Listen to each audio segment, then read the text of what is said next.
Thanks so Hello. much. Hey. Thanks so much for your willingness to be a part of this conversation. I'm Andy. And I've been at Hanley Road for 7 years.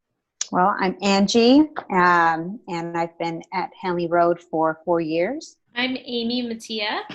I attend Hanley Road, and I've been a part of the journey for 18 years. I'm Amber Lewis. I also go to Hanley Road. Been at the journey for, I think, 11 years now.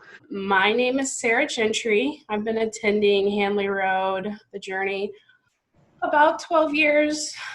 So I want to start off by asking, how are you doing with COVID and racism and isolation? And then on top of that, not being able to attend church. And I am single and I, live alone. That would be extremely hard for me. At one point I was saying like, look, I have got to hug my mom. I don't care. I am going to risk it. And I'm going to get a hug from my mom. For me, it's been an emotional season, just from the beginning.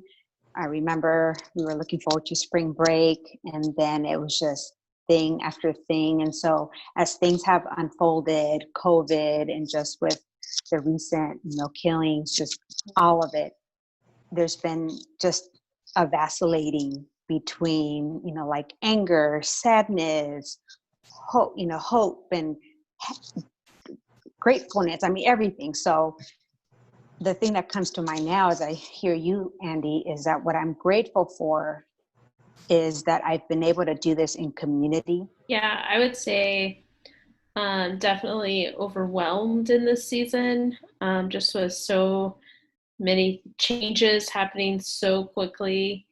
And then just the grief that I've experienced, and honestly fear, thinking about Emerson, and he's turning 12, and just thinking about like how do I prepare him to live in this world? How our leaders are just showing up to lead us well through hard conversation. But I think about how God, when you look at his creation, you see diversity.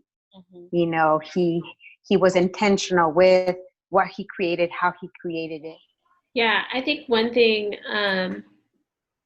that's been helpful to me is to think about people and grief and how people respond to grief, and how denial is often a part of that. And so when people are faced with this really tough issue and want to say like, well, God is colorblind, or we should just focus on all the ways we're the same, and not worry about the ways that we're different, I just think that's a stage of grief, to not be able to fully like take in the injustice.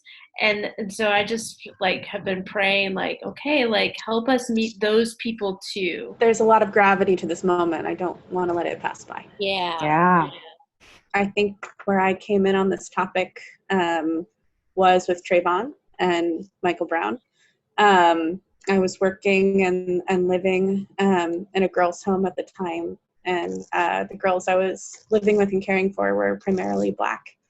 And I think that caused me to feel and experience those events much more deeper and personally than I would have otherwise.